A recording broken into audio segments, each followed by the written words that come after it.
Evet değerli izleyiciler, seçime dair programlarımız devam ediyor. Bugün de Ağrı'nın Patnos ilçesindeyiz. Şimdi gelin hep beraber Patnos'un sokaklarını dolaşıp halka mikrofon uzatıp görüşlerini ekranlara taşıyalım. Önümüzde yerel seçimler var. Buna dair ne düşünüyorsunuz? Vallahi ne düşünüyoruz? Her seçimde olduğu gibi yine kendimize oy vereceğiz. Bunun seçmenin çalışmasıymış, bir şey yapmasıymış gibi bir derdimiz yok. Bir önceki çalışmadı, bu çalışır. Herkesi bir kefeye koymuyoruz. Biz DEM Parti'ye oy veriyoruz, kendimize oy veriyoruz. Hiçbir şahıs üzerinde değerlendirmiyoruz. Bir kişi çıktı, bir kötülük yaptı diye hepsi öyle olacak diye bir şey yok. Belki bu memleketi çok güzelleştirdi. O yüzden ön yargılı olmamak lazım. Biz kendimize bu diyeceklerim bu. Bizim farklı görüşlü insanlar var. Ay bu adam çalışmadı, bu memleketi yapmadı. Belki biz yine partimize vereceğiz. Hükümet yiyeceğine biz yiyelim. Benim Kürdüm yesin, başkası yemesin. Peki neden DEM Parti desem? Neden ben DEM Parti desem? Şu an en mantıklı konuşan parti DEM Parti. Evet. Gelecek olan yeni yönetimden beklentileriniz nedir? Vallahi onu geldiklerinde göreceğiz şimdi. Diğerlerinde de farklı şeyler aradık. Olmadı. Yine şansımızı kendimizde deneyeceğiz. Benim düşüncem ilk önce Patnos için, Patnos halkım için hak hukuklar burada olmadığı için ben bir şeyler anlatacağım. Önce insan olabilmemiz için her şeyden önce insan kalitemizi bilmemiz lazım. İnsanlık Müslümanlıktan daha önemli bir şeydir. O yüzden diyorum herkes ellerini vicdanlarına koysunlar. Artık bir 15, 20, 25 gün kalmış. O gün içerisinden kendimize gelelim. Kendi kökümüzü bulalım. Biz gerçekten neyiz? Nereden gelmişiz? Ne istiyoruz? Halkımıza ne lazım? Devlet bize karşı ne yapıyor? Ne yapmaktadır? Onu halkımız görmek lazım. Yani evet, Patnos halkı her zaman için şerefli bir halktır. Her zaman için halkını bilmiş, destek vermiş. Bugün de ben halkımdan onu bekliyorum. Herkes kendine gelsin. Kendi halkı buradadır. Kendi partine versinler. Partinin adı da DEM Parti'dir. DEM Parti'ye destek verelim arkadaşlar. DEM'in bugünü zamanıdır. DEM'i onu unutmayalım. Kişinin peşine düşmeyelim. Bu parti önemli bir partidir. Dava partisidir. Bizim itiraz ettiğimiz sistem bize karşı yanlış uygulamaları vardır. O yüzden halkıma ricam budur. Halkım kendine gelsin. Kendi partine destek versinler. Diğer partiye değil. Diğer partiler gelip burada halkımızı kandırıp oylar almak istiyorlar. O oylar onlara hakkı değildir. Patnos'un oyları DEM Parti'ye aittir. DEM Parti'ye verin. DEM Parti'nin önüne açtırın. Sistemin şimdi bize karşı yaptığı yanlışlar vardır. Vicdan azabı çekiyoruz. Kendine sahip çıksınlar. Kendi partine versinler. Bu bizim şerefimizdir. DEM Partisi bizim onurumuzdur. Onurumuzu başkalara buna satmayalım. Kendimizi ayakta tutup bir 20-25 gün kalmış. Lütfen partiye destek verelim. Biz eğer Türkiye'nin vatandaşı olsaydık bize ait olan dilimiz açık olacaktı. Ya meclisi düşünün, meclis bizim seçtiğimiz milletvekilleri vardır. Var değil mi? Aynen. Yani bize söylüyor ki milletvekili çıkarın seçin. Biz milletvekili oraya gönderiyoruz. Bir milletvekili çıkıp da bir tek laf Kürtçe söylemiyor, konuşamıyor, kapatıyorlar mikrofonu. Yani utanmak lazım, utanmamız lazım. Aynen. Ben kendimde utanıyorum. Hayır, bu memleket bak sen çok haklısın. Belli bir yere kadar haklısın. Devletin bize yaptığı zulümleri görmek lazım. Görmüyorsan sen geleceğin karanlıktır.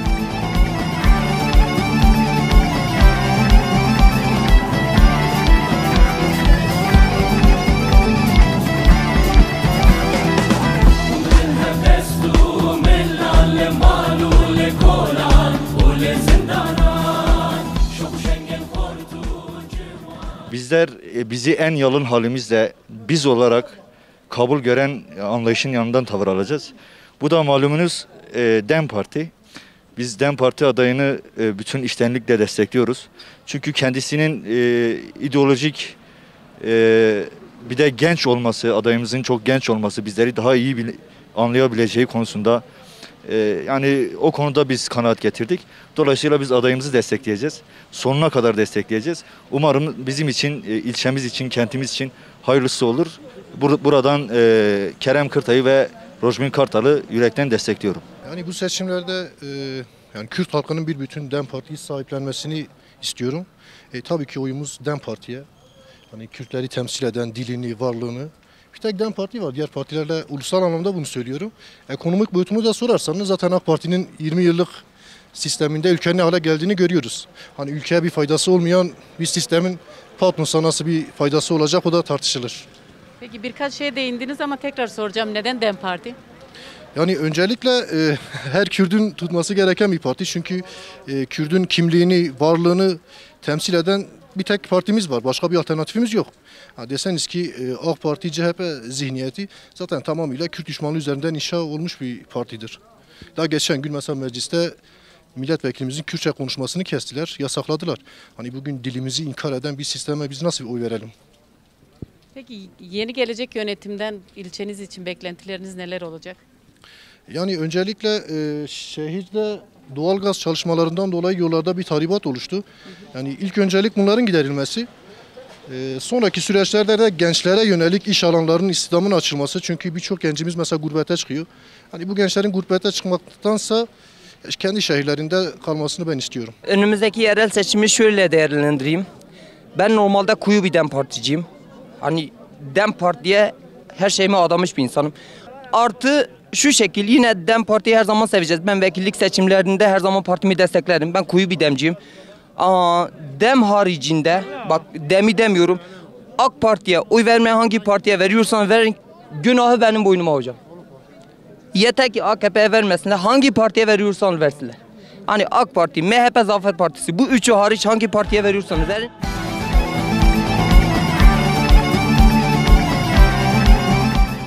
Valla benim düşüncelerim şu şekil. Ben istiyorum ki benim partim kazansın. Hizmet de yapsın. Ama amacımız DEM Parti'nin yine kazanması için mücadele ediyoruz. Kazanması lazım.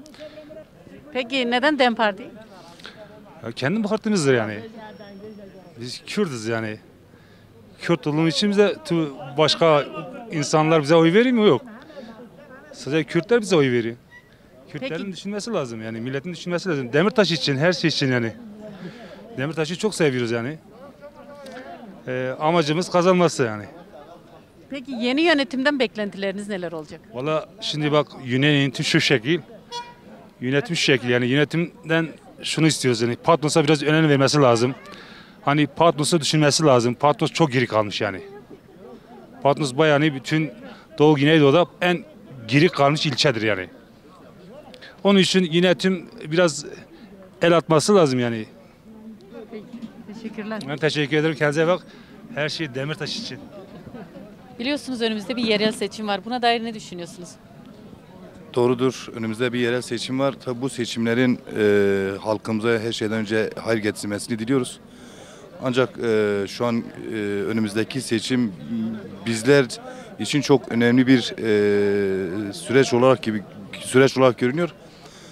Biz bu seçimlerde kendi irademize sahip çıkacağız. DEM Parti diyeceğiz. Bugün bazı sıkıntılarımız yaşanmış olabilir ama bu sıkıntılar bu mücadelenin önüne geçemez. Biz de mevcut olanın farkındayız. Ancak her şeye rağmen biz yine DEM Parti diyeceğiz. Patnos'ta yine DEM Parti çıkacak. İrademizi o şekilde kullanacağız. İrademize de sahip çıkacağız. Neden DEM Parti desem? Çünkü Türkiye'nin mevcut durumu göz önündedir. Bugün insanların yaşadığı ekonomik sıkıntılar, hukuksal sorunlar, demokrasi sorunları, insan haklarına baktığın zaman bunu en iyi temsil eden DEM Parti olduğunu düşünüyorum. Dolayısıyla bu soruların çözüm noktası yine DEM Parti olduğunu düşünüyorum. Bugün insanların yaşam tarzlarına baktığınız zaman tamamen bir kıskaç altındadır insanlar. Yani ekonomik krizler, hukuksal krizler, sosyal krizler tamamında da bu hükümetin sorumlu olduğunu düşünüyorum. 22-23 yıldır devam eden bir süreç var AK Parti düzeyinde. Ülkenin geldiği durumda göz önündedir. Yani hiçbir insan bugün rahat yaşayamıyor. Özellikle batıdaki, metropoldaki insanlarımızın sorunlarını biz biliyoruz. Bir kira nereden bakarsan 20 bin lirayı aştı. Ekmek 10 lirayı aştı. İnsanlar evlerine bir şey götüremez oldu. Çocuklarımız okullara gidiyor, doğru dürüst beslenemiyor. Bu Türkiye'nin ortak sorunu, hepimizin ortak sorunu. Tabii bu ekonomik sorunlar, bir de hukuksal sorunlar var. Bugün cezaevindeki birçok arkadaşın, birçok insanın cezaevinde olduğu, niçin cezaevinde olduğu bile bilinmiyor. Yani bu sisteme karşı, bu düzene karşı siz bir şey söylediğinizde yarın ne olacağı bilemiyorsunuz. Türkiye'de yaşayan bütün hakların bir değişime ihtiyaç olduğunu düşünüyorum. Bu değişim bütün Türkiye'de yaşayanlar için bir hayır olacağını düşünüyorum. Hayırlara vesile olmasını diliyorum da. Ancak bu şekilde bu ülkenin yürümeyeceğini, ben bu sistemle, bu hükümetle yürümeyeceğini çok iyi bilenlerdenim. Markete gidince bir tavuğun neredeyse 200-250 milyon olduğunu, kırmızı etin 500 milyona geçtiği bir noktada yaşıyoruz. 200 lira cebinize koyduğunuzda bir günlük geçiminizi bir genç 200 lirayla geçinemiyor. Bu ciddi sorunlar, bu sorunların bu şekil çözüleceğine inanmıyorum. Onun için DEM Parti diyorum. Özellikle DEM Parti kazandığında biraz daha halkçı, biraz daha toplumsalcı, biraz daha sorunlara müdahil olabilen, bütün halkı kucaklayabilen, kendi görüşte olup olmaması hiç önemli değil. Ortak bir akıllı hareket edilmesinden yanayım. Bu şekil başarı sağlayacağına inananlardanım. Biliyoruz önümüzde bir yerel seçim var. Buna dair düşüncelerinizi alabilir miyiz? Evet, bizim düşüncelerimiz, partimiz belli, DEM Parti'dir. DEM Parti'ye oy veriyoruz. Peki neden DEM Parti? DEM Parti demokrat bir parti olduğu için, entelektüel bir parti olduğu için biz de DEM Parti oy veriyoruz. Tabii iyi bir çalışma, demokratik bir çalışma bekliyoruz. O iki arkadaşa da güveniyoruz. Biz partiliyiz. Hiçbir zaman partinin yanında da ayrım olmayız. İnsanlar gelip geçici. Bir insan bir partiyi kötüleyemez. Ama kendisi kötüleyebilir. Bu iki arkadaşı çok şeyler bekliyoruz, güveniyoruz da. Peki teşekkürler. Ben de teşekkür ederim, başarılar. Biz yerel seçimlerde yine DEM'i desteklemeyi düşünüyoruz. Ne olursa olsun DEM'den vazgeçmeyeceğimizi burada belirtiyoruz. DEM bizim haklarımızı, Kürtleri, ezginleri, zulme uğramışları savunduğu için biz kesinlikle belediyemizden vazgeçmiyoruz, DEM'den vazgeçmiyoruz. Kesinlikle iktidarın ortaya atmış olduğu kirli oyunların olduğunu düşünüyoruz. Biz DEM'in arkasındayız. Her zaman da DEM'i destekleyeceğimizi burada belirtiyoruz.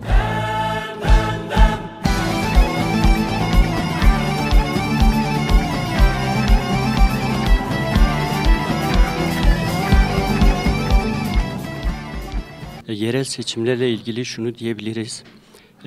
Yerel seçimlerin genel seçimden daha mühim olduğunu söyleyebiliriz. Nedeni şudur. Çünkü yerel seçimler halkla iç içedir. Halkla daha ilişkilidir. Halkçı bir belediye olduğu için yerel seçimlerin gerçekten çok büyük bir öneme sahip olduğunu söyleyebiliriz. Tüm halkımızın hangi partiye oy verirseler de şu zihniyete vermelerini istiyoruz. O partinin halka genel anlamda Türkiye halklarına hangi zihniyetle yaklaştığını anlayarak o anlamda sandığa gitmelerini istiyoruz.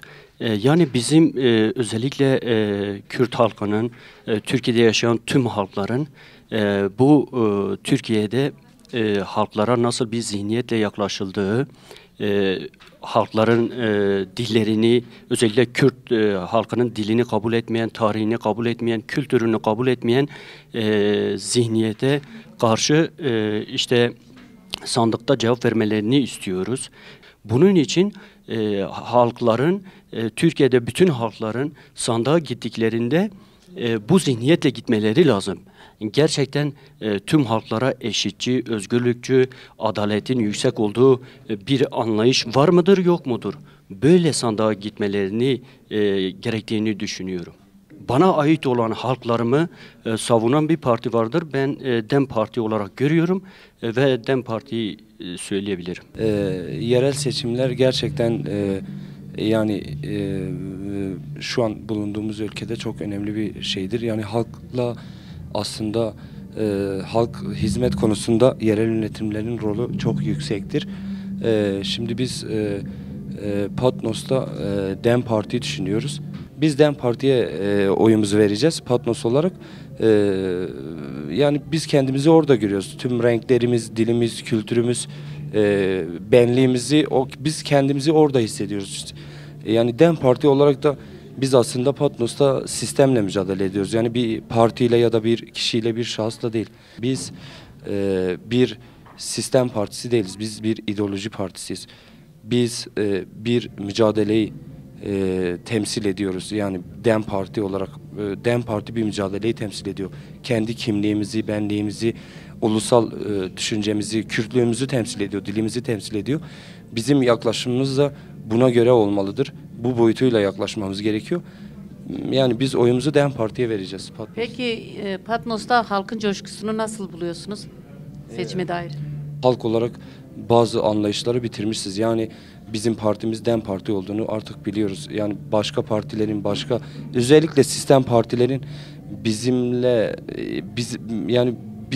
bize bir faydası olmayacağını, bizi asimliğe uğratacağını, yani kültürel anlamda, sosyal anlamda bizi kendi dilimizden, kültürümüzden uzak tutacağını artık biliyoruz. Bazı şeylerin farkındayız. Yani bu artık eski değil yani. İnsanlar bilinçlenmiş, toplum bilinçlenmiş, halk sorguluyor. Keza Patnos'ta da böyle bir sorgulama durumu mevcut. Halkımız bazı şeylerin bilincinde. Şu an mevcut belediyede elimizde. Mevcut belediyede bazı kişisel sıkıntılarımız olmuş olabilir. Ama biz dediğim gibi yani biz bu boyutuyla bakmıyoruz olaya. Biz ideolojikmen bakıyoruz. Yani dedim ya kendi kültürümüzü, dilimizi biz kendi benliğimizi burada hissediyoruz. DEM Parti'de hissediyoruz. Bizi temsil ediyor.